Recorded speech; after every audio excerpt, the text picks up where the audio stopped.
Ya kasih ini jadi. Saya bersihkan.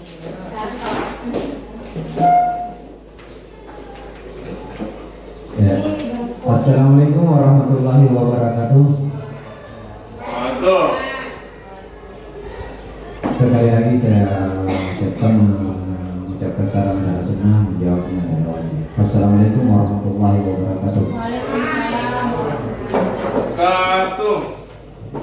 Waalaikumsalam. Alhamdulillahirabbil alamin. Nahmaduhu wa nasta'inuhu wa nastaghfiruhu wa na'udzu billahi min shururi anfusina wa min sayyiati a'malina. Man yahdihillahu fala mudilla lahu wa man yudlil fala hadiya lahu. Asyhadu an la ilaha illallah wa asyhadu anna Muhammadan abduhu wa rasuluh. Raditu billahi rabban wa bil islam dinan wa bi Muhammadin nabiyyan wa rasulah. Amma ba'd.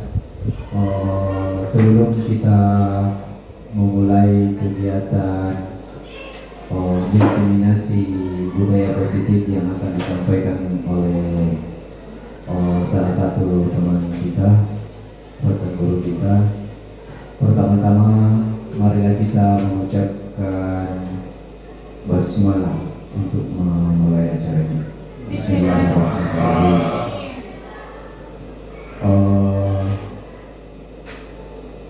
Untuk mempersingkat waktu, saya persilahkan kepada Pak Agung Darmadi untuk memaparkan materi.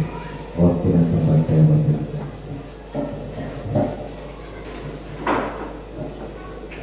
Terima kasih.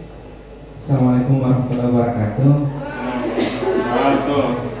Salam dan bahagia Bapak Guru hebat. Pertama-tama saya mengucapkan terima kasih yang sebanyak-banyaknya atas kesediaannya meluangkan waktu untuk hadir dalam kegiatan pada hari ini. Selanjutnya saya langsung saja tanpa memperpanjang pembukaan. Oke, untuk kesempatan ini sebagai tugas akhir pada modul 1.4 di calon guru penggerak angkatan 9 Kepulauan Selayar, saya diharuskan untuk melakukan diseminasi budaya positif. Sebelum saya memulai, saya ingin memperkenalkan terlebih dahulu beliau-beliau yang ada di layar yang saya tampilkan. Yang pertama, Ibu Syahruninisi SPD sebagai fasilitator saya di kelas 4004. Kemudian Ibu Supriyani SPD MPD sebagai pengajar praktik untuk kelas saya. Selanjutnya, ya bisa dilihat ini perbedaan yang difoto dengan yang ada di sini sekarang. Ini foto lama angkatan 9. Oke, lanjut ya. Oke, sebelum kita memulai kegiatan, mari kita menghadirkan diri kita seutuhnya di ruangan ini, agar kita menenangkan hati, menenangkan pikiran, berdamai sejenak dengan semua beban. Hilangkan dulu beban-beban yang lain. Kita mau hadir seutuhnya di ruang belajar ini. Silakan ditutup mata, tarik nafas, kemudian tenangkan perasaan. Apa dikeluarkan apa? Ya, silakan. Bagaimana? Sudah? Ya. Oke, saya lanjut.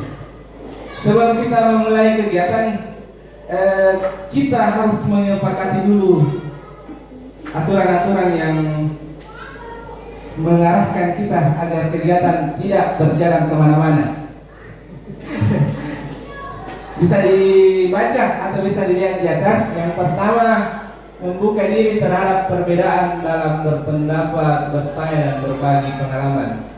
Untuk poin 1, ada yang mau dikomentari atau langsung disepakati? Baru. Lanjut ya. Kita ke poin 2. Semua peserta berpartisipasi aktif dalam diskusi. Apabila sudah mendapatkan kesempatan bertanya dan berbagi pengalaman, maka berikan kesempatan yang sama bagi yang belum bertanya atau berbagi cerita. Bagaimana poin ini? Kita sepakat? Dan lanjut. ke poin berikutnya. Mengangkat tangan bila hendak bertanya dan silakan berbicara setelah dipersilakan. Bila ada yang sedang bicara, mohon menunggu untuk dipersilakan. Lanjut. Lanjut ke poin 4, menjaga ketenangan agar proses diskusi menjadi kondusif dan bermakna. Sepakat ya? Jadi ini kesepakatan kita, mudah-mudahan bisa dijalankan untuk memperlancar kegiatan kita pada hari ini. Saya lanjut. Pertanyaan pemantik, mungkin teman-teman sudah pernah melihat pertanyaan semacam ini atau pernah mendapatkan kasus-kasus yang terkait dengan ini. Ini terkait dengan pertanyaan apakah kita setuju dengan dan tidak setuju. Yang pertanyaan pertama, hukuman dapat mendisiplinkan anak. Kalau saya tanya teman-teman yang sepakat dan tidak sepakat, coba ditunjukkan. Yang sepakat dengan hukuman dapat mendisiplinkan anak, satu orang ya. Mana yang disebut? Oh, dua orang yang sepakat. Nanti terjawab sebentar setelah mengikuti kegiatan. Lanjut, pemberian hukuman dengan hal positif seperti membaca atau membersihkan halaman sekolah dapat meningkatkan disiplin anak. Sepakat atau tidak? Coba saya melihat yang mana yang sepakat. Sepakat. 3. Memberi penghargaan dapat meningkatkan motivasi belajar anak. Sepakat atau tidak? Sepakat. Oke ya. Ini jawabannya akan muncul setelah mengikuti kegiatan. Makanya jangan kemana-mana, tetap di sini. Saya lanjut. Jadi akan kita diskusikan ada 6 poin. Yang pertama, disiplin positif dan nilai-nilai kebajikan universal. Terus yang kedua, teori motivasi, hukuman dan penghargaan restitusi. Ketiga, keyakinan kelas. Keempat, kebutuhan dasar manusia dan dunia berkualitas. Yang kelima, restitusi yaitu posisi kontrol. Yang keenam, restitusi yaitu segitiga restitusi. Saya lanjut. Disiplin positif dan nilai-nilai kebajikan universal. Ini pasti sudah ada yang dapat karena di kelas kita ini ada 4 CBP dan saya orang terakhir yang mempresentasikan. Saya yakin sudah berulang kegiatan yang ini. Jadi saya cuma ingin mengambil kesimpulan dari teman-teman karena sudah mengalami ini, supaya saya bisa tahu kira-kira apa yang menjadi alasan sampai kita mau membuka tangan atau tidak mau membuka tangan. Siapa yang mau bicara? Begini, berbicara tentang apa yang kita miliki, apa yang kita kepal, terkait dengan kapan kita mau lepas dan kapan kita mau taat, itu bergantung pada apa yang ditawarkan. Misalkan begini, ketika apa yang kita genggam itu berharga, maka kita tidak akan tawarkan, kecuali apa yang ditawarkan itu lebih berharga daripada apa yang kita genggam. Jadi ketika yang ditawarkan itu lebih bermakna atau lebih berharga daripada yang kita genggam, maka besar kemungkinan kita untuk memberikan apa yang kita genggam itu. Tapi ketika tawarannya, bujukannya lebih kecil, maknanya lebih kecil, harganya dibandingkan apa yang kita genggam, maka kemungkinan besar itu untuk melepaskannya itu juga besar. Oke, demikian. Tepuk tangan dulu untuk ini jawaban yang sangat luar biasa ya. Masih ada selain Pak Imran, Bu Rahma mungkin, atau Bu Mirna, atau Bu Bida? Ada atau tidak ada? Lanjut. Ya, jadi ini pernyataan dari Pak Imran tadi mengatakan bahwa kita akan melepas kepala atau membuka kepalan tangan ketika tawarannya itu lebih besar daripada apa yang kita genggam, atau paling tidak setara, mungkin seperti itu ya. Kita coba lihat jawabannya di slide berikutnya. Perubahan paradigma teori kontrol, teori pilihan, dan miskonsepsi tentang kontrol atau ilusi kontrol. Ini terkait dengan guru dan murid ya. Ilusi guru mengontrol murid. Yang kedua, ilusi bahwa kritik dan membuat orang merasa bersalah dapat menguatkan karakter. Yang ketiga, ilusi bahwa semua penguatan positif, efektif, dan bermanfaat. Yang keempat, ilusi bahwa orang dewasa memiliki hak untuk memaksa. Kita kembali ke jawaban dari Pak Yuntan tadi. Kira-kira apa yang bisa kita tawarkan kepada siswa supaya siswa mengikuti apa yang kita mau?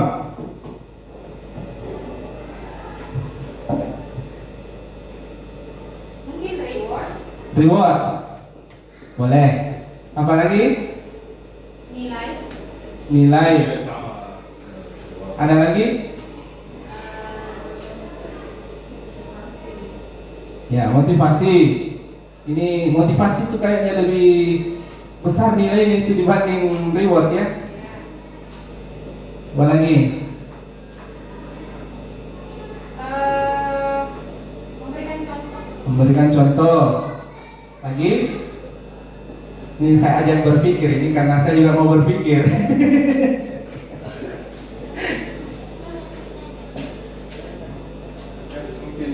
Oke, itu ya. Jadi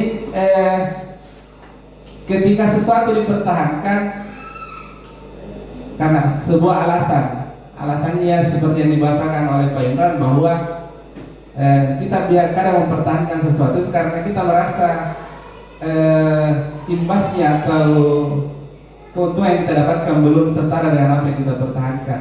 Nanti kita akan mengikuti atau memberikan ketika setara dengan apa yang kita perjuangkan itu. Ini terkait dengan siswa dan guru.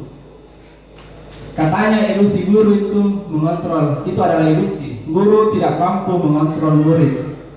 Yang kedua, guru bahwa kritik membuat orang merasa bersalah. Yang berikutnya, bahwa semua penguatan positif, efektif, dan bermanfaat. Yang keempat, bahwa orang dewasa memiliki hak untuk memaksa. Dari keempat poin tadi, ada yang sepakat atau ada yang tidak sepakat. Coba saya mau tahu di posisi mana kita sepakat, di posisi mana kita tidak sepakat. Misalnya, guru mengontrol murid, sepakat atau tidak? Sepakat. Sepakat tidak? Tidak. Kalau Pak Wadi tidak. Saya mau tahu alasannya dulu dari Pak Wadi. Ya, makasih atas kesempatan yang diberikan oleh Pak Agung.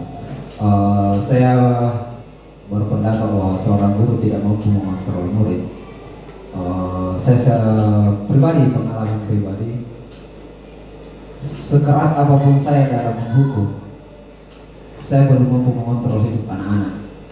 Oke lah, mungkin di sekolah ini, ya, di sekolah ini mungkin karena ada rasa takut. Tapi begitu anak kembali ke rumah atau mungkin besoknya, anak itu akan berulang. Ya, anak itu akan terus berulang dan berulang.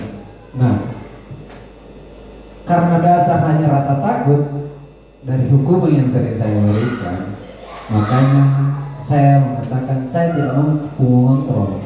Yang mampu mengontrol itu ketika jati dirinya anak itu sendiri, anak itu sendiri yang mengontrol dirinya.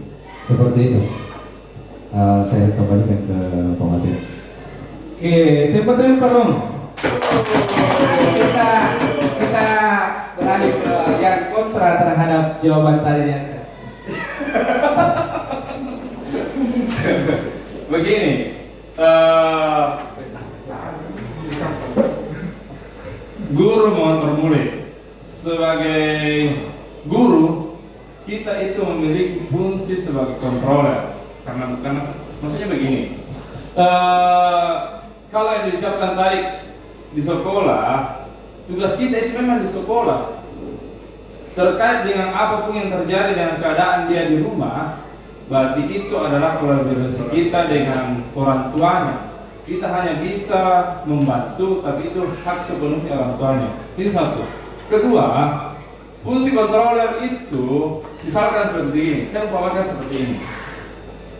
Pernah tidak kita masuk ke sebuah mall? Di mall itu banyak satpam.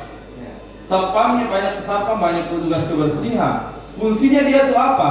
Fungsinya dia itu sebagai kontrol. Kontrol apa? Pernah tidak kita buang sampah di mall? Karena di situ mall sudah bersih, sehingga kita merasa untuk buang sampah itu adalah sesuatu yang aneh. Selain itu juga kita merasa terkontrol oleh satpam, oleh petugas kebersihan, sehingga guru itu perlu mengontrol muridnya sebagai fungsi kontrolernya dia di sekolah.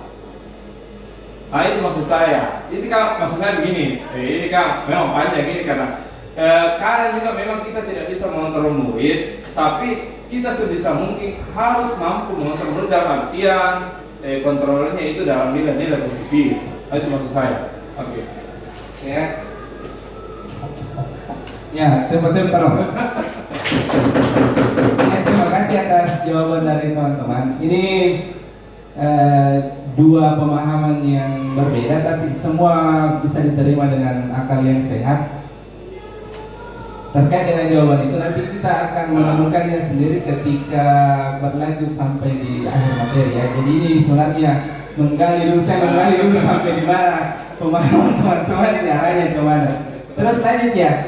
Ilusi bahwa kritik dan membuat orang merasa bersalah dapat menguatkan karakter. Ini kita di mana nih? Posisi sepakat atau tidak sepakat juga ini? Bisa dua hal juga ya. Bisa dua hal. Ya, bisa dua hal. Ya, semua ini dualisme Ya, jawabannya. Ilusi bahwa semua penguatan positif, efektif dan bermanfaat. Ya, juga bisa dualisme. Lanjut lagi bahwa orang dewasa memiliki hak untuk memaksa. Bisa juga. Misalnya tadi Fadlun misalnya, jangan. Itu kan memaksa. Tidak mungkin dikatakan tolong dulu. Usahakan sadar. Gitu ya.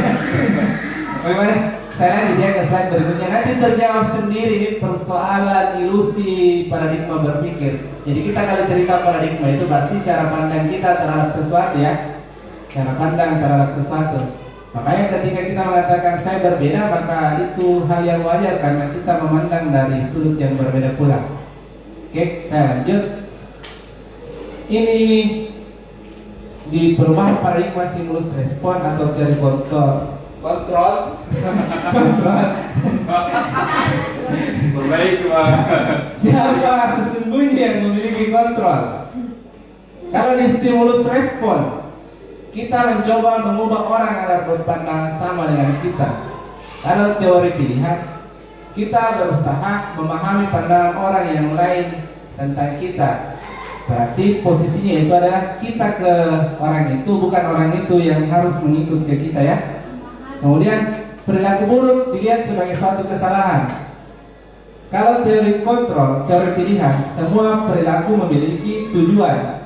Jadi buruk ataupun baik itu punya tujuan yang mungkin bisa dijelaskan oleh pelakunya seperti itu. Di stimulus respon, orang lain bisa mengontrol saya. Di teori pilihan, hanya Anda yang bisa mengontrol diri Anda. Lanjut lagi, saya bisa mengontrol orang lain.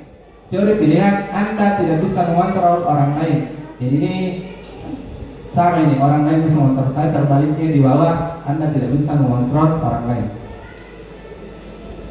Lanjut, pemaksaan ada pada saat bujukan gagal. Di teori pilihan, kolaborasi dan konsensus menciptakan pilihan-pilihan baru. Selanjutnya, model berpikir menang kalah kalau di stimulus respon. Kalau teori pilihan, kita berpikir win-win. Artinya tidak ada yang dirugikan, semua merasa enak, nyaman, dan menyenangkan. Seperti itu. Lanjut lagi ya, nanti jawaban-jawabannya yang terjawab sendiri setelah selesai diseminasi. Makanya jangan kemana-mana, Pak Indra dan teman-teman, sekitar 2 jam ke depan ya. Apakah makna disiplin? Apa yang selama ini kita pahami tentang disiplin? Dari Ibu Rahma. Apa itu disiplin, Bu Rahma, selama ini kita pahami? Tahu saya. Tidak dapat. Mematuhi aturan. Oke, mematuhi aturan. Bu Mirna disiplin, tertib, Parswan.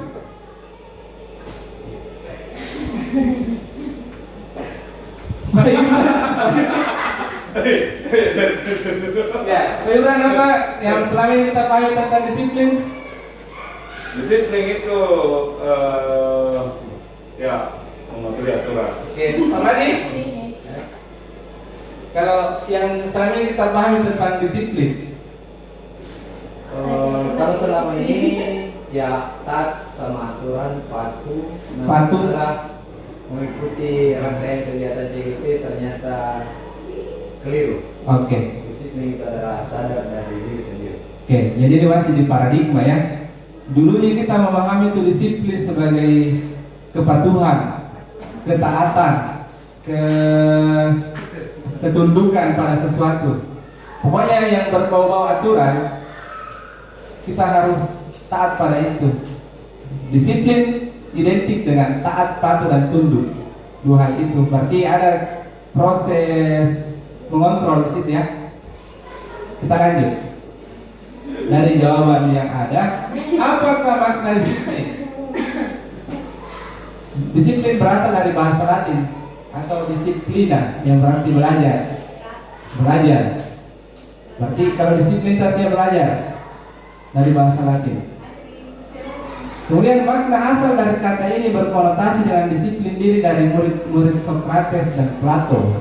Ini muridnya Sokrates dan Plato, gurunya disebut dengan Aristoteles. Beliau ini dua orang ini adalah orang Yunani ya, penemu ini salah satu filsuf yang kita panjang lebar di sini nanti bisa sampai 4 jam. Lanjut, disiplin diri membuat orang menggali potensinya menuju sebuah tujuan apa yang dihargai. Berikutnya, namun dalam budaya kita makna kata disiplin telah berubah menjadi sesuatu yang dilakukan seorang pada orang lain untuk mendapatkan kepatuhan. Kecenderungan umum adalah menghubungkan kata disiplin dengan ketidaknyamanan, bukan dengan apa yang kita hargai atau pencapaian suatu tujuan mulia. Nah, lanjut. Yang manakah yang disebut dengan kewajiban universal? Nilai-nilai kewajiban adalah sifat positif manusia yang merupakan tujuan mulia yang ingin dicapai setiap individu. Nilai tersebut bersifat universal atau menyeluruh, lintas bahasa, tidak dipengaruhi oleh bahasa, suku, bangsa, agama maupun latar belakang. Kira-kira contoh-contoh yang seperti itu misalnya seperti apa ya? Kejujuran ya. Kejujuran itu dipakai di mana saja, di negara manapun itu jujur itu bergizi. Jujur itu adalah sebuah pengetahuan di negara manapun terpakai tanpa mengenal bahasa, sukunya atau agamanya. Persoalan jujur itu persoalan yang diyakini oleh semua orang bahwa itu baik. Ada lagi selain jujur? Berani kotor.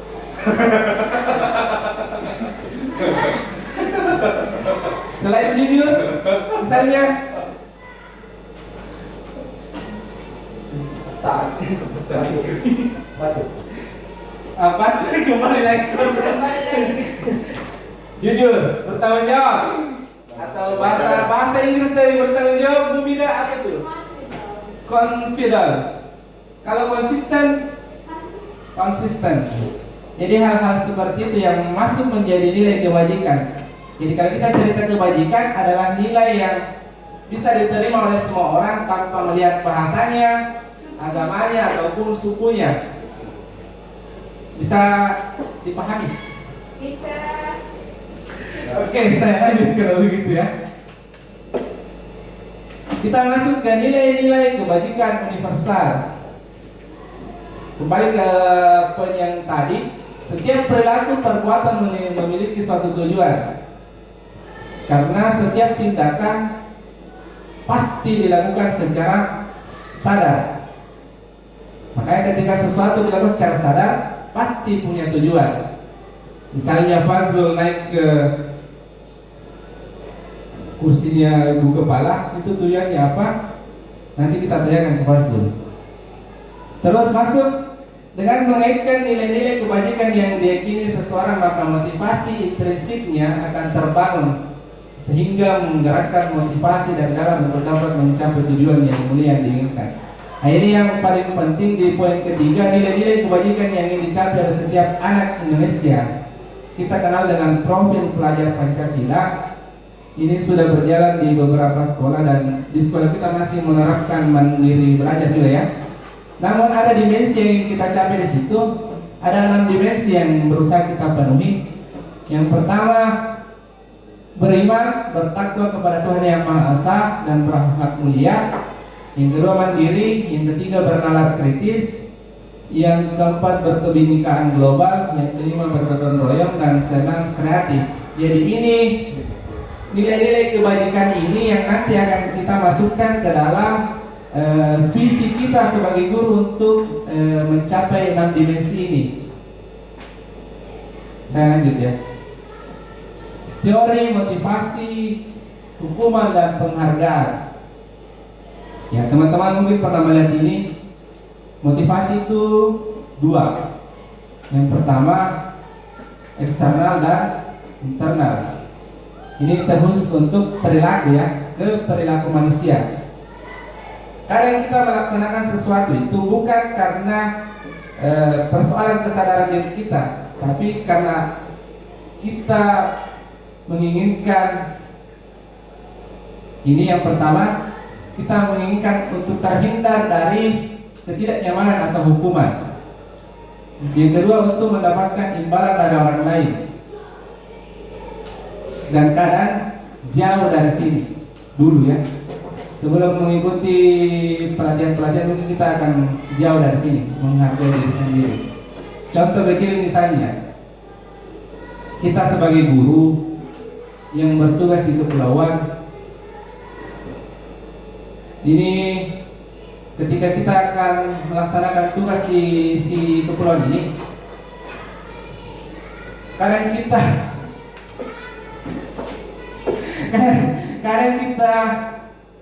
sebelum berangkat ke sini itu banyak hal yang kita pikirkan, tapi tetap kita lakukan karena kita menghindari ini, ketidaknyamanan atau hukuman atau teguran dari pimpinan atau dari birokrat-birokrat yang mengawasi kita. Tapi kita tetap melakukannya karena kita akan menghindari ini, kita berusaha menghindari ketidaknyamanan. Terus lanjut yang kedua, kita berusaha untuk mendapatkan imbalan dari orang lain. Biasanya, saya dulu adalah orang yang berusaha melakukan kebaikan-kebaikan hanya untuk mendapatkan imbalan dari orang lain, bukan karena niat untuk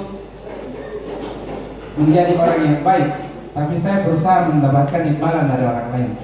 Misalnya begini, kegiatan-kegiatan pelatihan yang kita lakukan dulu-dulunya itu, kalau ditanya apa tujuannya, apa tujuan Anda mengikuti guru penggerak? Karena saya dengar misalnya ada uang pulsanya, ada uang sakunya, enak dikasih makan, dikasih baju, dikasih rompi, dikasih pulsa dan lain-lain. Ya, jadi kita mengikuti ini, kita mengikuti calon guru penggerak itu bukan karena kesadaran diri kita bahwa ini penting, tapi karena ada imbalan yang ditawarkan. Seperti yang dimaksudkan oleh Pak Imran, kita akan berusaha melakukan sesuatu kalau imbalannya setara dengan apa yang merasa kita perjuangkan itu, seperti itu ya. Lanjut, untuk menghargai diri sendiri. Ini saudaranya, kalau kita bicara motivasi internal, saya teringat dari bahasanya Pak Imran ataupun Bu Mida kalau dari hasil diskusi kemarin, bahwa motivasi internal susah untuk muncul ketika tidak ada motivasi eksternal yang mempengaruhinya. Ya kan? Misalnya begini, kesadaran untuk melengkapi rencana pembelajaran kadang dalam diri kita sudah muncul, tetapi tidak ada yang membantu untuk menyiapkan peralatan, printnya dan sebagainya. Kadang kita menunda itu karena tidak ada orang yang terlibat dalam keinginan kita. Misalnya Pak Indra, misalnya apa kemarin, kita berbuat baik. Misalnya dalam diri kita mungkin sudah ada bibit untuk berbuat baik, tetapi karena tidak ada faktor pendorong yang lebih besar untuk berbuat baik, maka kita akan menunda-nunda itu sampai tidak melaksanakan. Mungkin seperti itu ya yang hasil diskusi kita. Jadi ini terkait tentang teori motivasi atau perilaku manusia, eksternal, internal. Kita selalu berharap kita berada di motivasi internal, tapi tidak bisa dipungkiri bahwa motivasi eksternal mempengaruhi sampai muncul motivasi internal. Makanya tanda panahnya seperti ini, yang bisa saya pahami. Ini yang terakhir. Meskipun ini ada, kalau ini tidak berpengaruh dua ini, maka ini akan berjalan juga dengan lambat seperti itu. Sampai di sini ada yang mau didiskusikan? Silakan berkomentar sambil saya bicara ya. Saya menyenangkan sekali rasanya kalau ada yang menyenangkan saya pada saat saya bicara. Lanjut, merdeka menurut Ki Hajar Dewantara. Jadi merdeka itu artinya tidak hanya terlepas dari perintah, akan tetapi juga cakap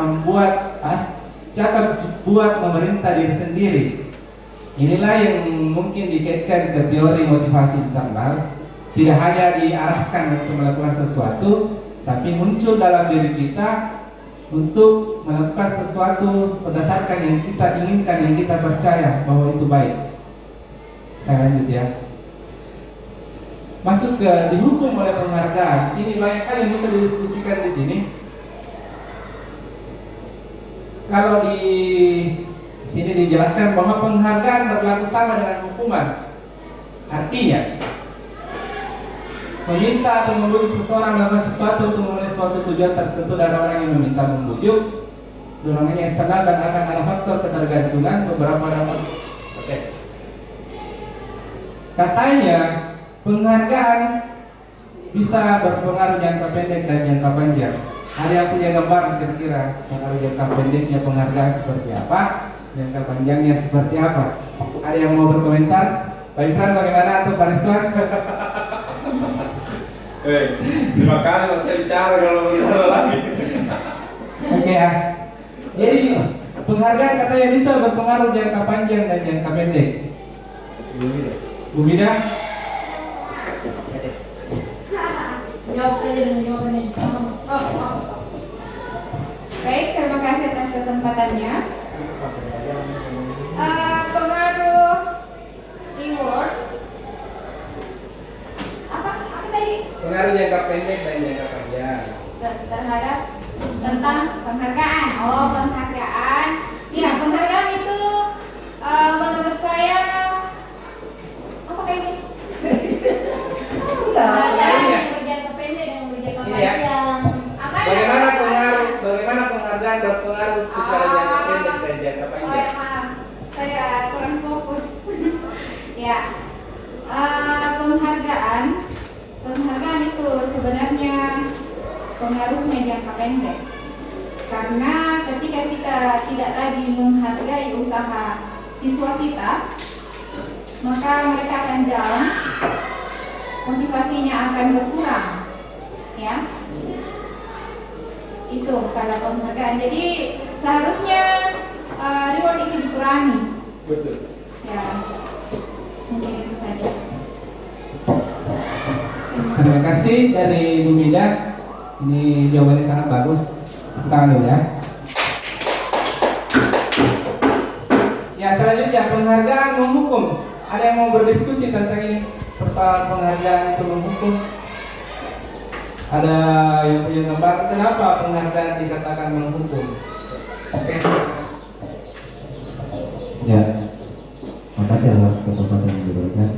Jadi terkait dengan penghargaan menghukum, kalau menurut saya ketika seorang pendidik atau guru memberikan reward atau penghargaan kepada siswanya atau peserta didik, maka secara otomatis seorang guru menghukum siswa yang tidak diberikan reward.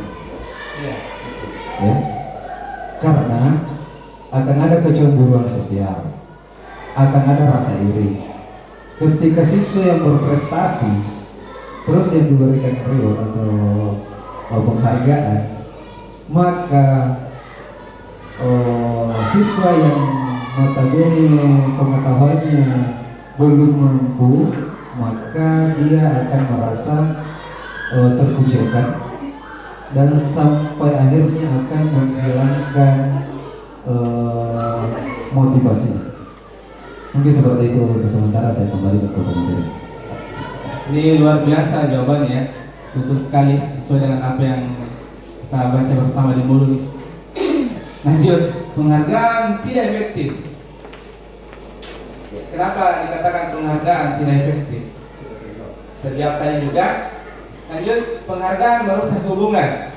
Terjawab juga ya, bahwa ketika ada satu orang yang diberikan reward dan yang lain tidak, maka yang terjadi adalah kecemburuan.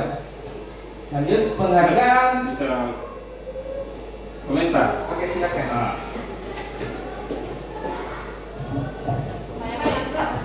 Iya, komentar ini. Oh, ada komentar itu.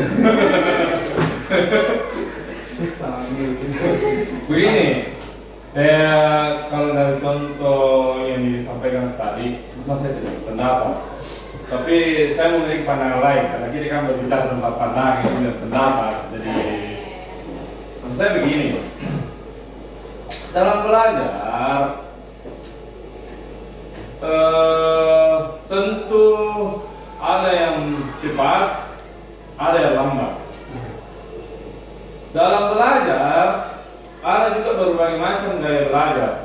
Ada visual, audio, dan beberapa sebarang. Media pembelajaran juga yang kita gunakan itu juga macam-macam. Baik melalui buku, atau kita menulis tulis atau tidak. Nah, kenapa saya bilang bukan tidak sependapat atau sependapat? Saya hanya memberikan pandangan begini. Ketika kita sudah melakukan ini semua gaya belajar, karena kita harus cover semua sesuatu. Perhatikan sesuatu yang duduk paling belakang, dia mungkin malu-malu untuk mengungkapkan pendapat, tetapi dia jago itu mungkin dalam menulis. Ada mungkin orang malu-malu untuk mengerjakan sesuatu di depan, tapi dia jago ketika dia ulangan harian. Ya, cek dulu. Nah, cek dulu karena berdiri. Ya, oke. Bukan ini tadi. Jadi, reward itu penting untuk apa? Untuk memotivasi, sebenarnya itu untuk memotivasi peserta didik yang lain, dengan catatan kita harus memberikan peluang yang sama. Misalnya kayak begini, ketika siapa yang tahu, ketika ada 3 orang angkat tangan, maka harus kasih semua peluang itu untuk bicara. Kalau perlu kasih juga peluang yang tidak angkat tangan itu untuk menuliskan jawabannya. Supaya apa? Supaya imbang itu perlakuan yang diberikan terhadap peserta didik, sehingga apa? Pemberian reward itu bisa berguna untuk menjadikan motivasi. Ternyata enak kalau dapat hadiah loh. Ternyata enak kalau mendapat, ternyata enak kalau menjawab, bisa dapat hadiah apapun model hadiah kan? Dan apa istilahnya? Salah satu motivasi kita itu di tempat yang lain bahkan itu adalah untuk berkompetisi. Kita memang dasar manusia kita itu untuk berkompetisi. Itu maksudnya itu dari saya. Tapi kan tidak masalah itu maksud pendapat ini lain. Oke, terima kasih Pak Imran. Ini ya betulnya perbedaan itu adalah indah. Karena lanjut.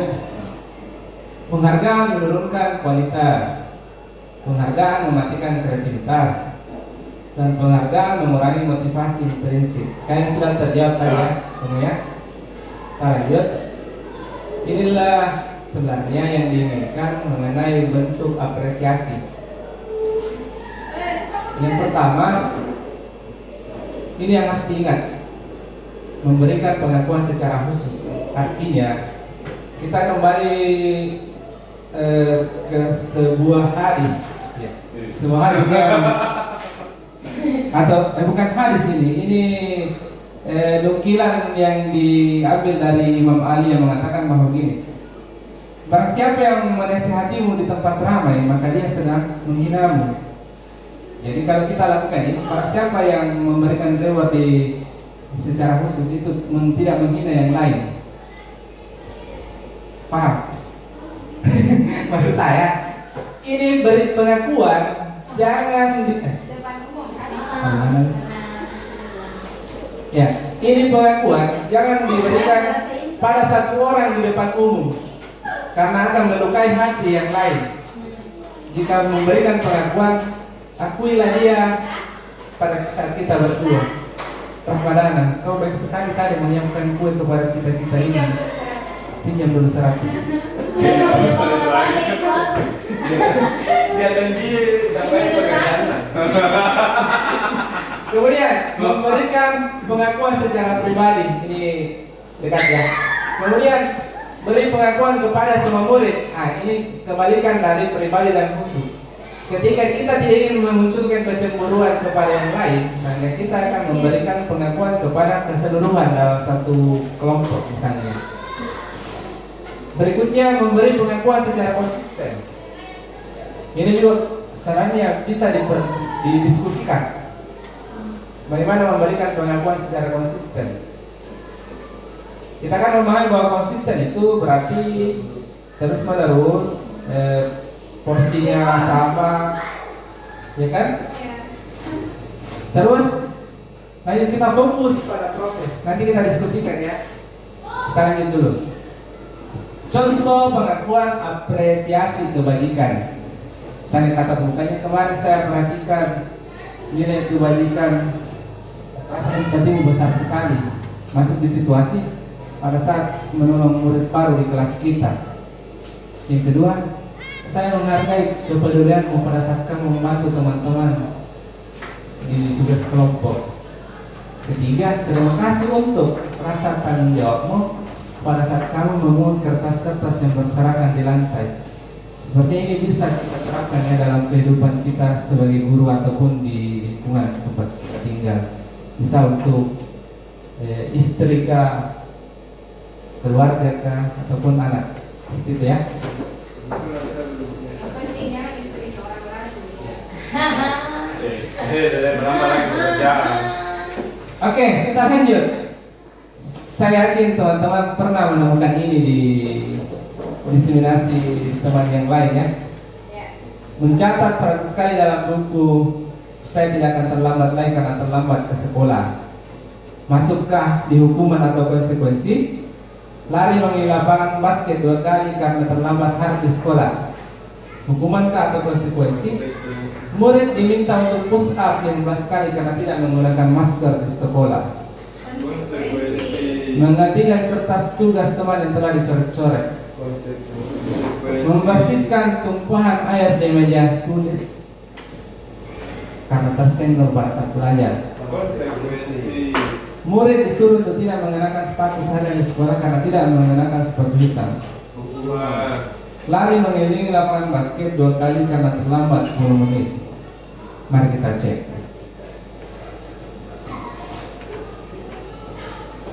Kenapa? Ini muncul pertanyaan. Kenapa lari mengelilingi lapangan basket 2 kali karena terlambat 10 menit untuk PJOK? Masuk konsekuensi. Lari mengelilingi lapangan basket 2 kali karena terlambat 10 menit untuk belajar PJOK. Kenapa masuk konsekuensi? Ini mungkin aturannya ya, ada aturannya dalam materinya ya. Yang kedua, ini lagi muncul pertanyaan di atas. Kenapa lari mengelilingi lapangan basket 2 kali karena terlambat hari di sekolah? Itu masuk hukuman. Oh, terlambat hari masuk sekolah. Di poin ini masuk hukuman, dan di poin ini masuk konsekuensi. Dia masuk belajar. Ada yang bisa bicara? Ya, bisa. Menurut saya kalau yang lari mengelilingi lapangan basket 2 kali karena terlambat hadir di sekolah ini umum atau bersifat ini melanggar tata tertib di sekolah. lari mengelilingi lapangan basket 2 kali karena selamat hadir dan agama. Iya. Ini ada hubungannya dengan guru piketnya ini. Kalau misalkan lari mengelilingi lapangan basket 2 kali karena terlambat 10 menit untuk pelajaran PJOK, ini khusus untuk pelajaran PJOK itu sendiri ada aturannya. Sebelum pokoknya ada aturan lah dari gurunya yang harus disepakati dan seperti itu. Oke. Konsekuensi. Masih ada yang lain dari teman-teman? Cukup ya. Oke. Jadi ada satu hal yang harus kita pertegas di sini. Kita harus memahami bahwa hukuman atau konsekuensi perbedaannya itu adalah ketika hukuman dia tidak pernah terkait dengan pelanggaran, sedangkan konsekuensi selalu terkait dengan pelanggaran. Makanya ketika lari mengelilingi lapangan basket 2 kali karena terlambat hadir di sekolah masuk hukuman karena tidak ada hubungannya terlambat dan lari 2 kali keliling lapangan. Sedangkan basket di sini ya di PJOK ini lari 2 kali karena terlambat 10 menit itu masuk, ada kategorinya di dalam PJOK masuk di sini. Dia ada kaitannya itu PJOK dengan lari. Maksudnya konsekuensi itu selalu terkait dengan masih terkait dengan jenis pelanggarannya. Misalnya kalian terlambat, dia keliling 2 kali lapangan basket karena memang ini mata pelajaran PJOK.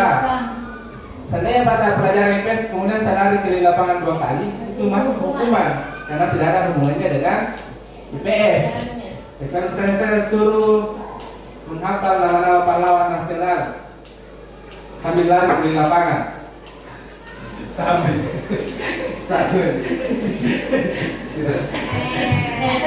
Ini yang kita pahami bahwa hukuman tidak pernah terkait dengan jenis pelanggaran.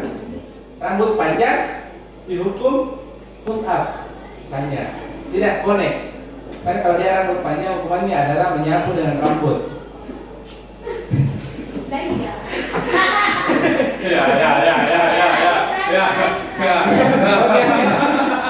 Oke, saya lagi.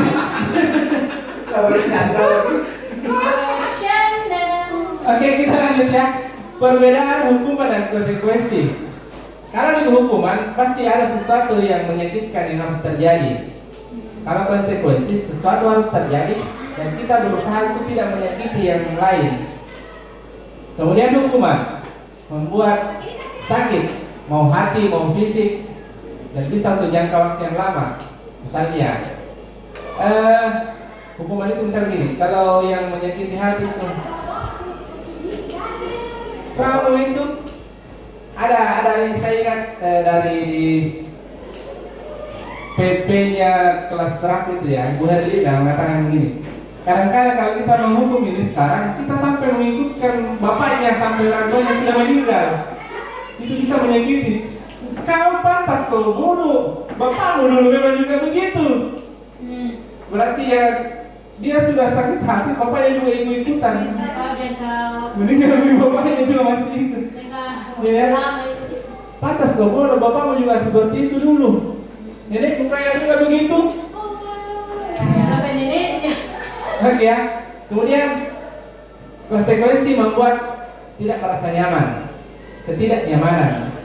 Ini dalam jangka waktu yang pendek ya. Kemudian ketika hukuman terjadi pasti anak membenci yang namanya kedisiplinan. Yang konsekuensi anak mengalami disiplin. Karena ketika konsekuensi terjadi berarti sudah ada kesepakatan sebelumnya. Makanya ketika dia melanggar, dia memahami itu bahwa dirinya melanggar ya. Kemudian hukuman berupa paksaan. Sedangkan konsekuensi dia masuk stimulus dan tanggapan. Hukuman mendorong anak menyakiti diri sendiri. Artinya begini, ketika anak dihukum, dipermalukan dan disakiti, maka akan muncul perasaan rendah diri atau perasaan merasa dirinya bodoh kah, atau perasaan dirinya merasa tidak berguna karena hukuman itu. Kemudian masuk konsekuensi mendorong anak agar mudah menyesuaikan diri. Kemudian masuk hukuman konsepsi diri yang buruk. Ini tadi konsepsi masuk itu di mendorong menyakiti dan sebagainya. Kemudian konsep diri yang baik di konsekuensi. Hukuman anak belajar untuk menyembunyikan kesalahan. Ini Apa yang terjadi di ketika anak ditanya, kau tahu apa kesalahanmu? Tidak tahu, Pak. Ketika kita selalu menghukum, pasti akan muncul kecenderungan anak menyembunyikan kesalahan. Kalau di konsekuensi, anak belajar untuk mematuhi peraturan. Di hukuman, marah, rasa bersalah, dipermalukan, merasa tidak dihargai. Ini kan yang kita lakukan, yang guru saya seperti itu. Konsekuensi, kehilangan hak, dibuat tidak nyaman dan diasingkan sementara. Misalnya, tidak boleh ikut pelajaran selama rambut masih panjang. Itu masuk konsekuensi. Kemudian apa itu restitusi? Restitusi, saya kemarin ada, saya dengar jawaban dari Pak Imran itu, restitusi keren sekali jawabannya, coba bisa dibahasakan kembali Pak Imran.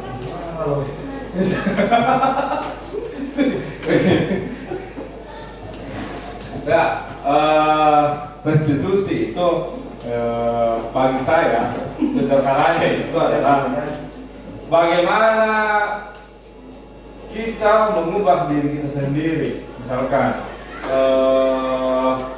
kita telah berbuat salah, dengan cepat kita sadar bahwasanya kita telah berbuat kesalahan dan mau memperbaiki kesalahan itu sederhananya bagi saya. Itu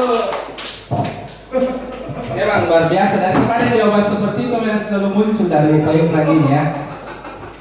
Itu restitusi, kalau kita lihat di slide, restitusi itu proses menciptakan kondisi bagi murid untuk memperbaiki kesalahan mereka sehingga mereka bisa kembali pada kelompok mereka dengan karakter yang lebih kuat. Artinya restitusi juga merupakan proses kolaboratif yang mengajarkan murid untuk mencari solusi masalah mereka dan membantu murid berpikir tentang orang seperti apa yang mereka ingin menjadi atau menjadi tujuan mulia ya, dan bagaimana mereka harus memperlakukan orang lain. Jadi selain ini konsep diri ini yang harus diperbaiki dari restitusi. Jadi restitusi itu mengganti yang buruk menjadi sesuatu yang lebih baik. Kemudian kita bisa lihat hukuman itu masuk di identitas gagal. Kalau di identitas sukses itu disiplinnya itu konsekuensi dan restitusi. Konsekuensi berada di posisi netral, dia tidak gagal ataupun sukses, dia berada di tengah. Jadi gagal dan sukses itu berada di restitusi dan hukuman. Kalau konsekuensi itu masih netral, tidak condong ke satu sisi ya, tidak ada keberpihakan. Bisa nanti saya bagikan sebentar isi slide-nya karena kalau saya bacakan ini sangat panjang sekali ya. Masuk ke ciri-ciri restitusi. Yang pertama bukan untuk menebus kesalahan, namun untuk belajar dari kesalahan. Yang kedua memperbaiki hubungan. Yang ketiga tawaran bukan paksaan. Yang keempat restitusi menuntun untuk melihat ke dalam diri. Kelima restitusi mencari hubungan dasar yang mendasari tindakan. 6. Restitusi diri adalah cara yang paling baik. Restitusi fokus pada karakter bukan tindakan. Restitusi fokus pada solusi. Yang ke-9, restitusi mengembalikan murid yang berbuat salah pada kelompoknya. Ada yang mau berdiskusi di poin ini? Tidak ada? Saya lanjut ya. Kalau tidak ada, bagaimana Pak Imran atau Pak Rizwan? Saya serius ini bertanya ini. Kalau ada yang mau diskusi kita bisa. Oke, lanjut ya. Keyakinan kelas. Ini. Mengapa tidak peraturan saja? Mengapa harus keyakinan? Mengapa tidak peraturan saja? Mengapa harus keyakinan? Karena ada yang bisa mengeksplor itu, ada yang bisa kira-kira menceritakan kenapa kita butuh keyakinan, kenapa tidak peraturan saja. Kita ada? Oke. Kita kembali lagi ya, flashback. Kita meyakini jawaban yang benar tadi bahwa keyakinan itu adalah diyakini secara universal dan diterima. Berarti kalau kita bicara keyakinan, berarti ini sesuatu nantinya yang akan diterima secara universal. Kalau peraturan mungkin tidak akan diterima secara universal bagi orang-orang yang mengalami itu. Karena sebagaimana yang dibahasakan oleh Pak Madi bahwa peraturan biasanya satu arah, sedangkan keyakinan hasil dari kesepakatan. Bagaimana? Paham ya? Oke, kita lanjut. Mengapa kita memiliki peraturan harus menggunakan helm bila mengendarai kendaraan? Apa karena kita takut ditilang oleh polisi, atau karena kita merasa bahwa memakai helm itu penting untuk menjaga kepala kita atau diri kita? Karena ditilang. Penting menjaga keamanan. Kita lebih memilih takut ditilang dibanding menjaga diri kita. Karena biasanya itu kalau dibilang dari polisi, oh, Iya. jelas pakai helm. Kan tidak ada yang lihat. Nah, Oke ya, nanti kita terjawab sendiri nih. Dekat ini kok. Ya, lanjut. Mengapa kita memiliki peraturan harus datang tepat waktu pada saat mengikuti pelatihan? Mengapa kita harus datang tepat waktu pada saat mengikuti pelatihan? kita diikat. Karena ya, jawabannya akan muncul sebentar. Karena ada kesepakatan mungkin ya yang sudah disampaikan sebelumnya. Nanti kita jawab itu, kita jawab kayak sebentar ini. Lanjut, untuk mendukung motivasi intrinsik, kembali ke nilai keyakinan yang lebih menggerakkan seseorang dibanding mengikuti serangkaian peraturan. Jadi kita lebih memilih ini keyakinan nantinya dibanding peraturan-peraturan. Ini, ada yang memahami lingkaran ini? Peraturan kelas akan menjadi keyakinan kelas. Ketika keyakinan kelas dilaksanakan, ini memunculkan lingkungan dan berakhir menjadi budaya positif. Ya, sangat luar biasa sekali ya. Nah, ini yang mana yang merupakan keyakinan? Kalau di sini saya lihat kesepakatan semua tertulis. Tapi sebenarnya di sini ada salah satunya itu yang merupakan keyakinan. Kalau menurut saya atau menurut teman-teman dulu, yang mana yang masuk di keyakinan? Gambar satu atau gambar? Gambar satu keyakinan. Gambar satu ya. Ini yang gambar satu ya. Ya. Ini gambar dua. Itu kesepakatan yang satu. Oke, jadi gambar dua itu masuk ke keyakinan. Kenapa kita bisa mengatakan bahwa gambar dua ini masuk di keyakinan? Coba, mana suaranya? Oke. I will answer your question. Ya, kita lihat poin pertama di situ datang tepat waktu, ya, mengucapkan salam, menjaga kebersihan sekolah, berdoa sebelum dan sesudah kegiatan, aktif dalam pembelajaran, kemudian tertib. Ini menurut saya adalah kesepakatan. Kemudian dari kesepakatan ini maka muncullah keyakinan dari guru dan siswa, sehingga ada muncullah kalimat kami guru dan murid. Nah, kami guru dan murid yang saling menyayangi. Kami murid yang semangat belajar. Ini diambil dari aktif dalam pembelajaran, dari peraturan kesepakatan antara guru dan murid yaitu aktif dalam pembelajaran. Kemudian kami murid yang peduli dengan teman-teman. Di sini mungkin bisa dimasukkan di kesepakatannya itu adalah saling menghargai. Dan ya, Ya, tepuk tangan dulu untuk Ibu Mida. Super sekali ya. Jadi kita sepakat bahwa kita meyakini bahwa di gambar yang kedua ini merupakan keyakinan karena yang pertama bahasa yang digunakan itu apa ya? Ini bentuknya sangat positif, sudah masuk universal. Saya lanjut ya. Kegiatan pendalaman keyakinan. Jadi tadi ada bekerja, diterima dan diwakili. Terdengar, terlihat, berperilaku. Kalau bekerja, ini terdengar, terlihat, berperilaku. Diterima dan dimiliki ada di sini. Kita cek jawabannya. Misalnya dihormat. Terdengar seperti apakah yang kita inginkan dari anak-anak atau dari kita sendiri sebagai guru? Yuk saya bantu, atau kita bisa selesaikan ini bersama, atau tolong ya, atau permisi, atau boleh saya pinjam, atau nanti akan segera saya kembalikan. Ini bentuk menghormati kalau dari segi kita dengar percakapannya anak-anak, atau kita sendiri sesama guru ya. Kemudian masuk di terlihat.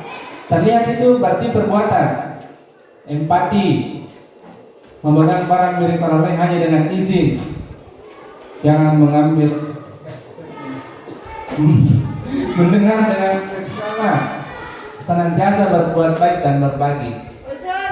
Terlihat dan berperilaku. Perilaku ini masuk di yang kelihatan juga, itu tersenyum ramah, memberikan salam, berjabat tangan, dan meletakkan tangan saling, memberikan ruang bekerja dan postur tubuh yang tenang. Hormat, tampak seperti, tidak tampak seperti. Kalau hormat itu berarti datang tepat waktu, tidak tampak, tidak tampak, sering hadir terlambat. Ini yang bisa dibaca sendiri ya teman-teman ya. Saya lanjut. Muncul lagi pertanyaan-pertanyaan. Selalu kembalikan buku ke tempatnya. Itu masuk di apa ya? Keyakinan yang seperti apa? Tanggung jawab. Dilarang mengganggu orang lain. Oke. Hadir di sekolah 15 menit sebelum pembelajaran dimulai. Disiplin. Dilarang melakukan kekerasan.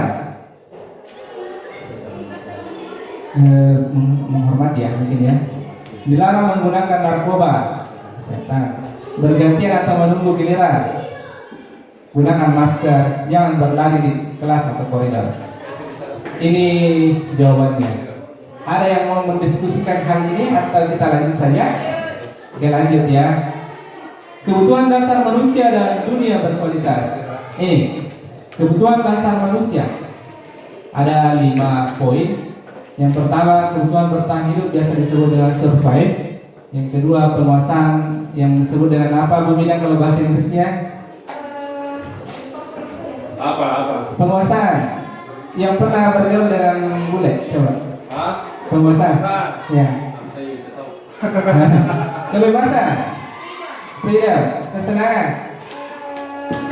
Fun ya. Kasih sayang dan rasa diterima. Loving. Kasih sayang itu beyond apa? Oke ya. Kita serahkan guru bahasa Inggris untuk berpikir dulu. Oke. Kita lanjut. 5 kebutuhan dasar manusia: bertahan hidup, makanan, pakaian, tempat tinggal, keamanan dan kesehatan. Kasih sayang dan rasa diterima itu rasa diterima diperlukan berbagi, kerjasama, menjadi bagian dalam kelompok. Penguasaan, harga diri, keinginan untuk dianggap pemimpin, berprestasi, jadi dengar. Kebebasan itu mandiri, memiliki pilihan, mencoba hal baru, mampu mengendalikan arah dirinya. Kesenangan, bermain humor, antusiasme dan tertawa. Jadi ada satu kasus, bukan kasus ya, ini ketika misalnya kita menemui kondisi di kelas, misalnya ketika kita menemukan satu siswa kita yang dia tidak bersemangat mengikuti pelajaran.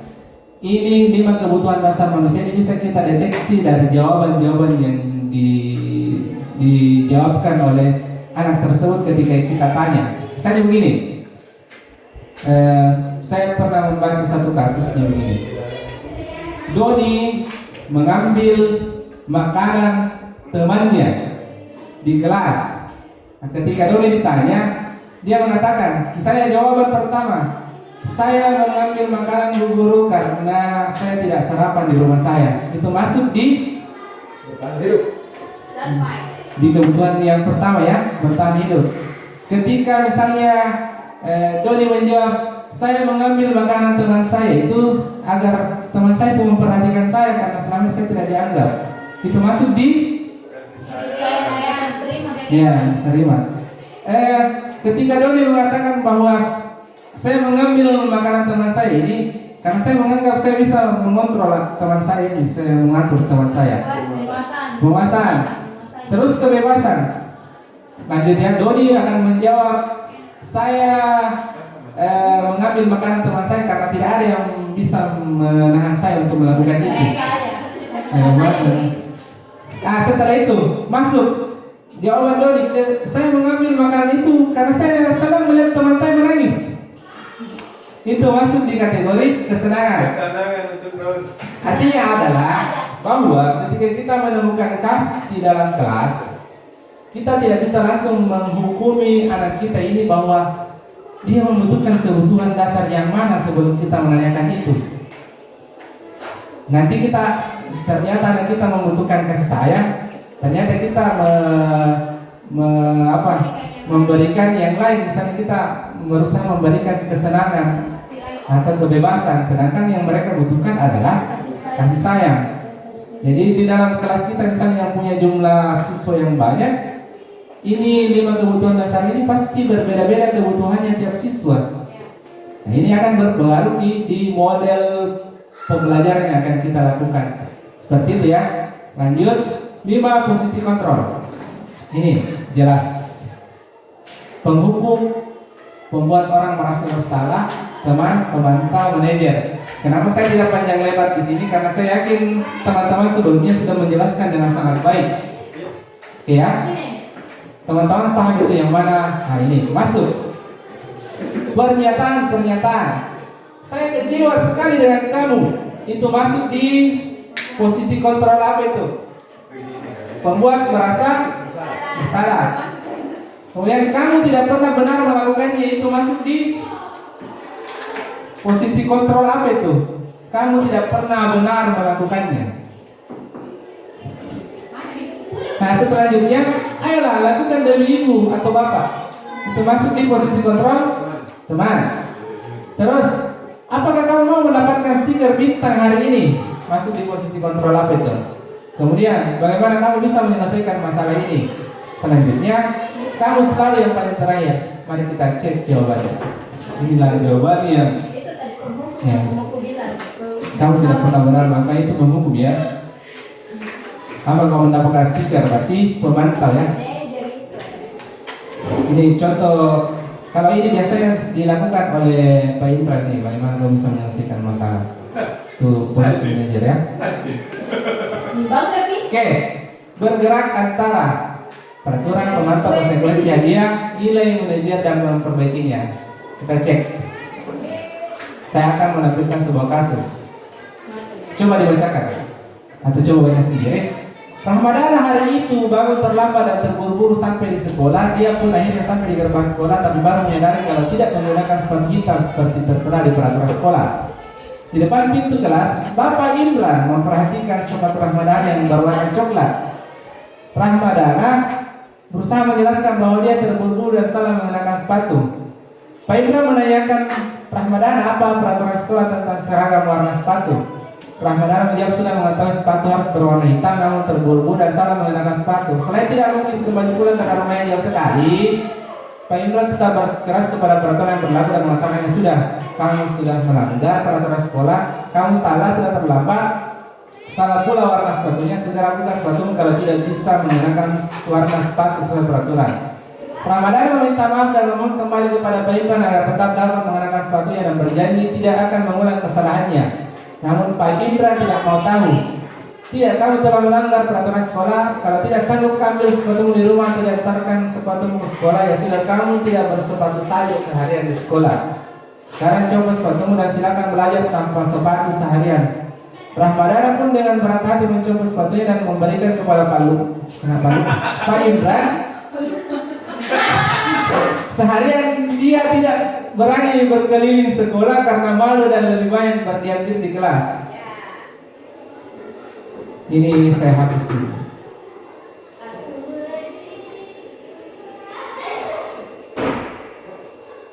Oke, dalam kasus ini sikap posisi apakah yang diambil oleh Bapak Imran? Kira-kira sikap posisi apa tadi? Posisi kontrol. Posisi kontrol penghukum. Posisi apa kira-kira? Pak Imran, Pak Rizwan. Ini posisi apa kira-kira? Dengan mengatakan tidak, kamu telah melanggar peraturan sekolah. Menurut saya Pak Imran berada di posisi kontrol penghukum. Penghukum ya. Oke, kenapa bisa dikatakan? Karena walaupun Ramadana di situ sudah meminta maaf, namun dan menjelaskan kenapa dia tidak memakai sepatu hitam, tetapi Pak Imran tetap saja mengikuti aturan sekolah dan mendukung Ramadana untuk tidak menggunakan sepatu selama jam pelajaran. Ada tanggapan dari teman lain? Itu luar biasa jawabannya tadi Pak Rizwan. Siapa lagi? Pak Madi atau Bu Bida? Pak Imran? Imran sebagai Keywordnya bisa. Ini kita sepakat di mana ya? Penghukum ya? Penghukum. Karena sebenarnya ini sebagai penghukum karena di sini bahasanya tadi. Apa ya? Tidak, kamu telah melanggar, tidak mau tahu. Pokoknya kalau tidak bisa ambil sepatumu di rumah, kamu tidak boleh bersepatu seharian. Tidak ada hubungan antara hukumannya dengan pelanggarannya. Kemudian, bila Pak Indra mengambil posisi manajer, apa yang akan dikatakannya kira-kira? Kalau misalnya manajer, kita kan memahami bahwa manajer itu selalu menanyakan apa kesalahanmu, kira-kira bagaimana caramu menyelesaikan masalahmu. Ya, kita serahkan ke restitutor.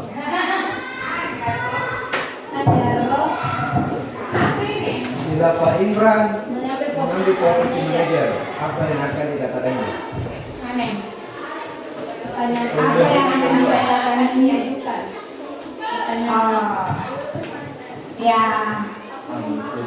Yang pertama yang akan dikatakannya adalah apakah kamu tidak tahu peraturan di sekolah kita bahwa ke sekolah harus mengenakan sepatu yang berwarna hitam? Mungkin seperti itu pertanyaannya. Oke ya. Tempero. Selanjutnya, kira-kira bila Anda adalah kepala sekolah, nilai kebajikan apa yang ingin dituju oleh peraturan harus berwarna hitam? Apa nilai kebajikannya sekolah harus berwarna hitam sepatunya? Misalnya apa ya, kesetaraan misalnya, apalagi karena kekompakan. Ya maaf, mungkin tadi kompak. Kita lanjut Pak Rizwan. karena sepatu yang berwarna hitam akan susah kotor. Oke, ini masuk di kebersihan ya. Kebersihan. Ada lagi dari Rahmadana sebagai yang melanggar tadi di dalam teks tadi itu.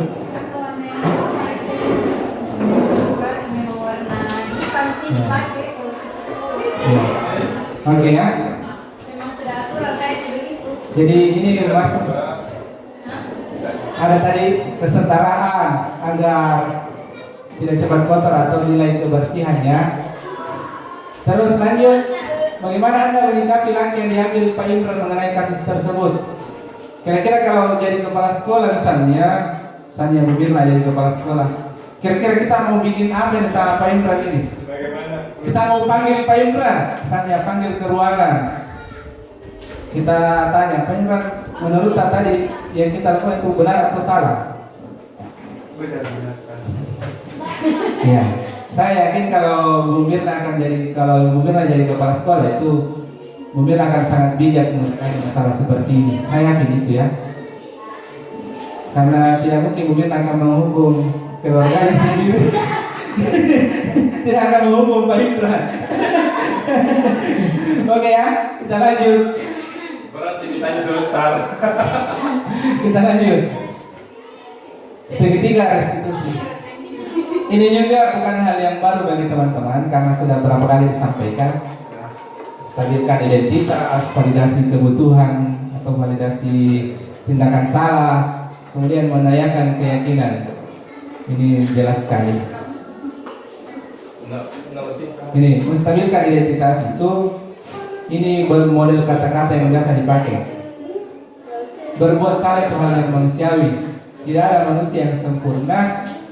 Bapak Ibu juga pernah berbuat salah. Kita pasti bisa menyelesaikan ini.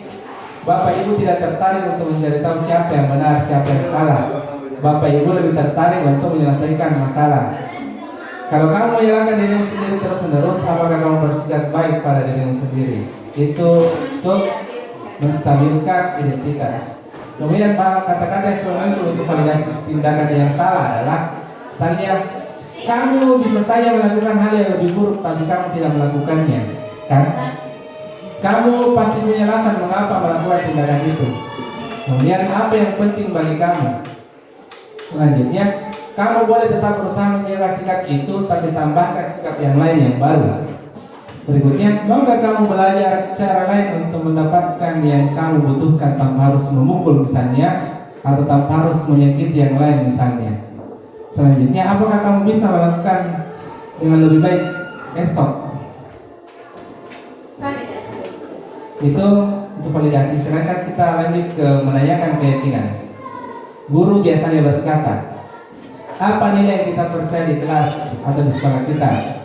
Nilai universal apa yang telah kita sepakati? Kelas yang ideal itu seperti apa sih? Kamu ingin jadi anak yang seperti apa?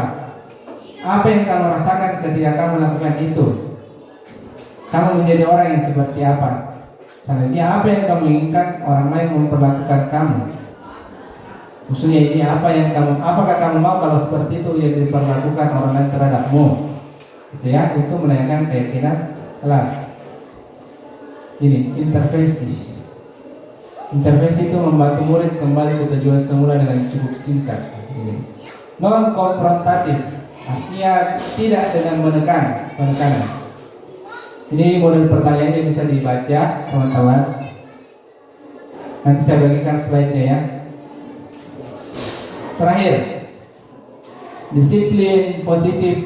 Ini skemanya. Jadi kita untuk mencapai disiplin positif, kita masuk di teori kontrolnya. Ini maknanya, kemudian perilaku, motivasi, nilai-nilai kebajikan, keyakinan, kemudian masuk posisi kontrol, restitusi kebutuhan dasar manusia. Ini saya tidak usah mengulang-ulang karena saya yakin teman-teman sudah paham, karena yang melakukan diseminasi di kelas ini sudah beberapa orang ya. Nah, ini refleksi. Refleksi ini menggambarkan bagaimana perasaan kita setelah mengikuti kegiatan ini.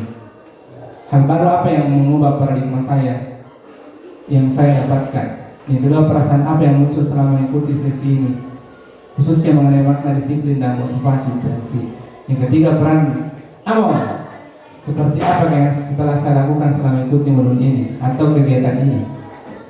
Saya akan menjadi Amon yang seperti apa setelah mengikuti kegiatan ini? Ada yang mau berkomentar, yang mau bicara atau berpendapat, silakan.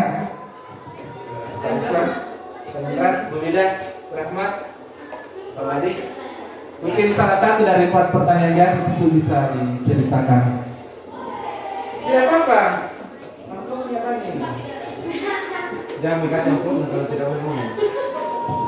Saya mau amplop.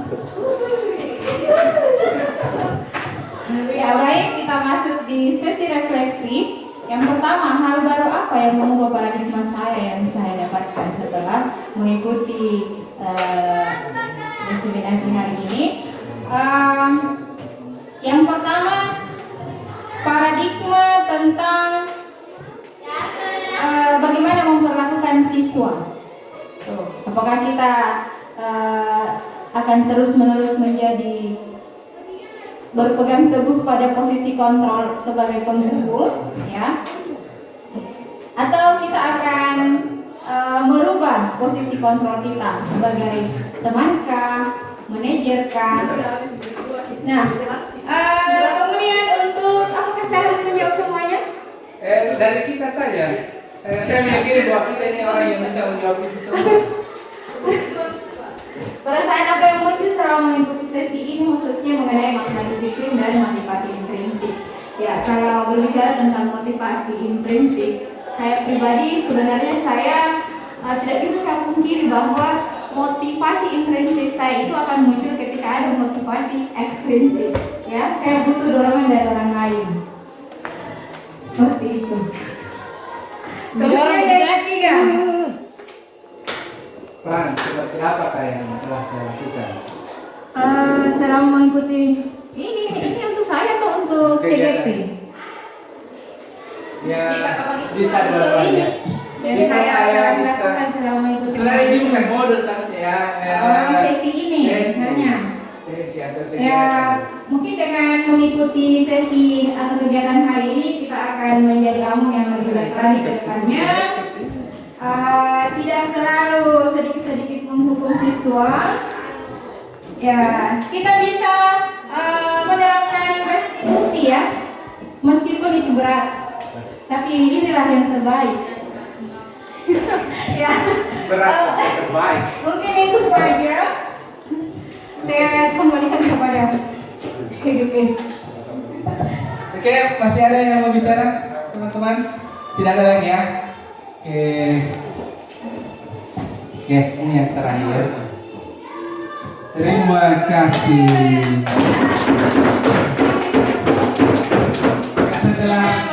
Setelah melewati beberapa jam yang lumayan berat untuk kita kaji, ini kita akhirnya sampai di terima kasih. Ini saya selaku orang yang diberikan tugas untuk melakukan diseminasi mengucapkan banyak maaf dan terima kasih atas segala hilaf dan terima kasih yang sebesar-besar juga atas persediaan teman-teman untuk stay dan bersedia untuk berdiskusi bersama saya. Saya kira demikian untuk sesi ini. Saya ucapkan Assalamualaikum warahmatullahi wabarakatuh. Saya kembalikan kepada moderator. Assalamualaikum warahmatullahi wabarakatuh. Ya, itulah tadi serangkaian materi yang disampaikan oleh Pak Agung Darmadi. Sebelum kita mengakhiri, mungkin saya sedikit membuka diskusi. Mungkin ada yang teman-teman yang mau bertanya dari materi yang disampaikan oleh Pak Agung, atau mungkin ada yang belum dipahami, masih mau diperjelas, ya.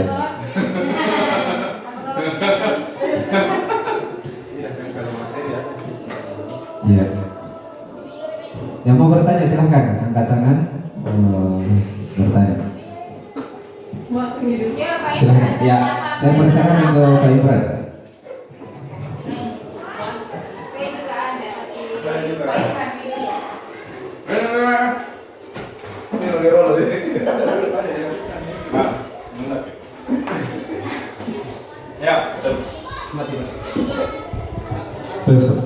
Terima kasih atas kesempatan yang diberikan. Mohon maaf sebelumnya ini. Terima kasih atas penjelasan tentang terkait dari kontrol, perubahan paradigma dan lain-lain sebagainya, sehingga kita menghasilkan sebuah segitiga restitusi. Tapi ada satu yang menjadi pertanyaan saya, mungkin ini dasar pertanyaan saya. Dalam teori kontrol yang saya maknai tadi itu bagus sekali, tapi yang menjadi pertanyaan saya, mampukah anak-anak untuk bisa sadar diri?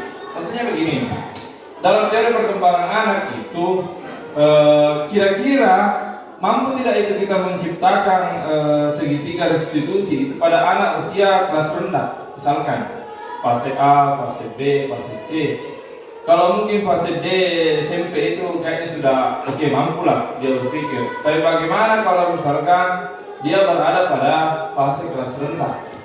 Nah, itu yang menjadi pertanyaan saya. Bagaimana cara kita membuat segitiga restitusi itu pada anak-anak yang kelas rendah? Nah, itu saja pertanyaan saya. Terima kasih.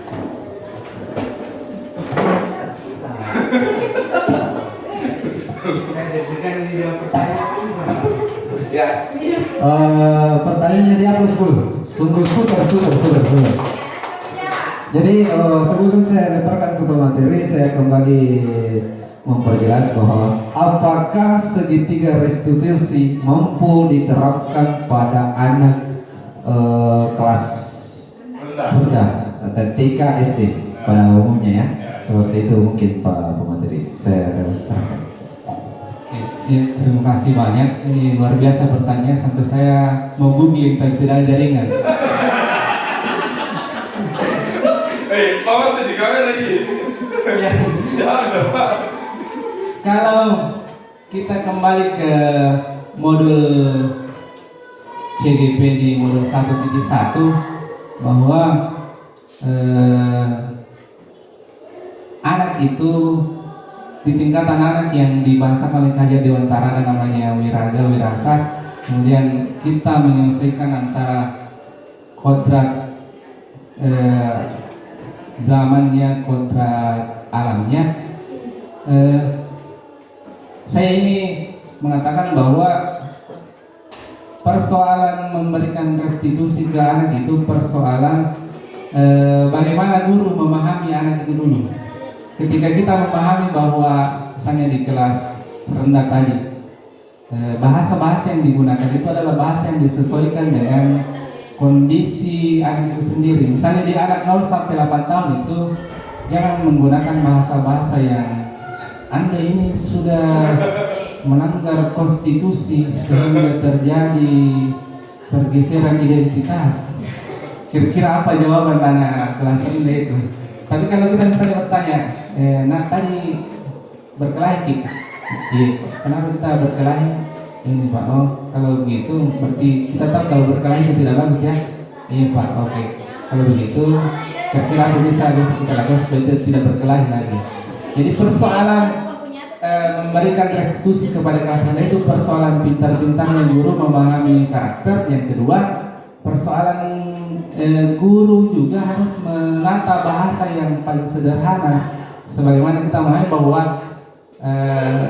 untuk umur 0 sampai 8 tahun itu otak itu masih di otak yang bermain. Jadi kita bagaimana merestitusi dengan cara bermain. Di ini masih di wiraga ya, wiraga dunia, kemudian masih di wirasa. Seperti itu mungkin dari saya kembalikan ke moderator.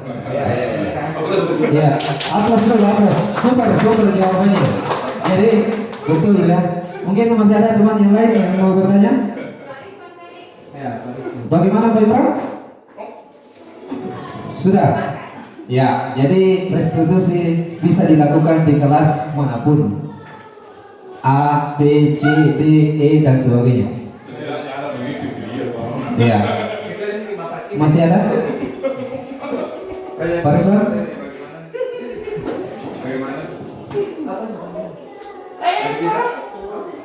Ya, silakan. Pak Rizwan, ada? Ya, saya serahkan ke Pak Rizwan. Ada yang mau dipertanyakan?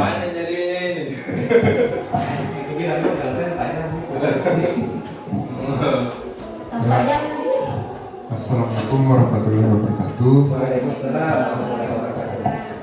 Ya, pertanyaan saya cukup singkat saja ya.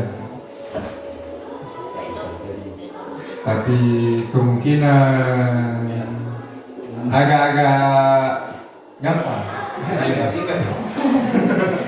Pertanyaannya seperti ini.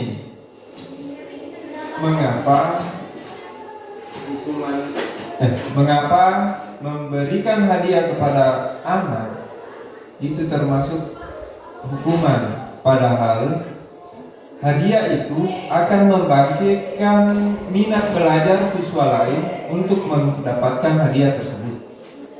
Misalnya seperti ini, yang dapat peringkat pertama di kelasnya akan mendapat hadiah berupa buku tulis ya. Nah, sedangkan yang tidak dapat peringkat pasti akan berpacu dengan orang yang dapat peringkat ini untuk mendapatkan hadiah, ya. Nah, kenapa pula memberikan hadiah ini mesti dijadikan hukuman, dianggap sebagai hukuman? Mungkin itu saja. Terima kasih. Ya. Aplaus. Dia baru aplaus. Ya, Pertanyaan yang kedua, pertanyaan yang super juga, dan kita kasih aplaus dulu untuk pertanyaannya Pak Rizwan. Ya. Saya sebelum saya serahkan ke pemateri, saya perjelas bahwasanya kenapa penghargaan reward dikatakan hukuman. Seperti itu lebih singkatnya. Ada contoh yang disampaikan tadi, saya serahkan. Ya, terima kasih banyak. Ini pertanyaan yang sangat luar biasa dari Pak Rizwan. Kenapa hukuman berbahaya? Itu ya, kayak seperti itu. Saya Penghargaan. oh ya. Kenapa penghargaan menjadi hukuman? Saya untuk menjawab itu saya teringat dengan sebuah cerita yang mungkin ini dari kisahnya yang pernah dibahasakan oleh Einstein, yang mengatakan begini: untuk menilai ikan bisa memanjat itu sesuatu yang sangat salah. Artinya begini, menyamakan antara ikan, monyet, kambing memanjat pohon sangat salah ketika kita mengatakan ikan tidak bisa memanjat. Karena apa? Penilaian standarnya adalah memanjat, maka ikan pasti tidak akan bisa memanjat. Begitu pula dengan memberikan reward. Ketika kita memberikan reward dengan mengatakan pintar dan bodoh, maka orang yang sudah terlanjur pintar itu sudah berada di atas terus, dan yang bodoh itu tidak bisa lagi mengikuti.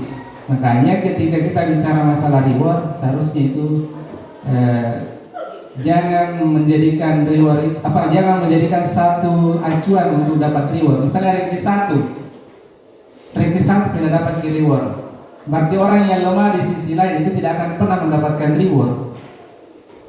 Tapi reward bisa diberikan misalnya di kebaikannya, di sifatnya suka menolong, suka memungut sampah. Hadiah pun tidak berupa benda, bisa dengan pujian, bisa dengan sapu-sapu di kepala atau di tempat lain. Cantik sekali kita hari ini.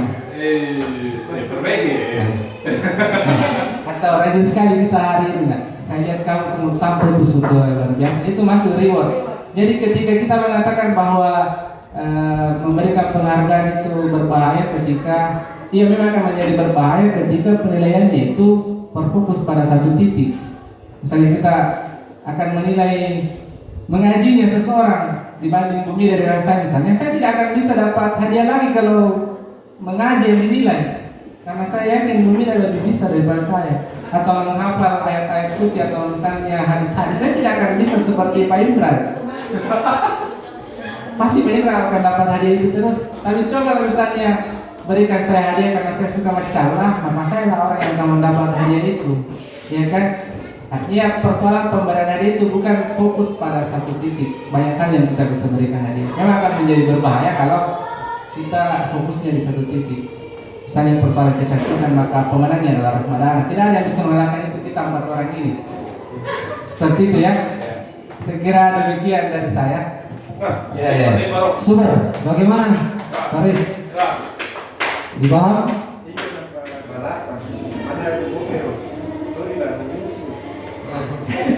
Jadi penghargaan dikatakan hukuman. Kata intinya, jangan memberikan penghargaan dalam satu titik tujuan. Ya, seperti itu ya. Ya, ada contoh kasus yang disampaikan juga sama pemateri, tapi saya tidak ditampilkan selainnya, padahal ada itu. Ya. Ya. Jadi kan ada yang mau itu yang ada gambar gajah apa itu tadi saya bilang itu ya. Ketika ikan dinilai dari kemampuannya memanjat pohon, maka ikan akan merasa dirinya dia paling bodoh. Masih ada teman-teman yang mau bertanya? Oke. Nah, kalau sudah tidak ada lagi, mudah-mudahan apa yang disampaikan oleh pemateri terakhir atau diseminasi budaya positif yang terakhir, yang dimulai dari saya sendiri, Ibu Nisa Rahmawati dan Ibu Erli, dan terakhir Pak Agung Darmadi. Mudah-mudahan kedepannya mampu menciptakan budaya positif di UPT SMPN 48 Kabupaten Kepulauan Selayar, khususnya di Desa Latundu ini. Dan mengucapkan Alhamdulillahirrahmanirrahim. Mari kita menutup kegiatan acara ini bersama-sama. Alhamdulillah. Amin. Assalamualaikum dulu. Assalamualaikum warahmatullahi wabarakatuh. Assalamualaikum warahmatullahi wabarakatuh.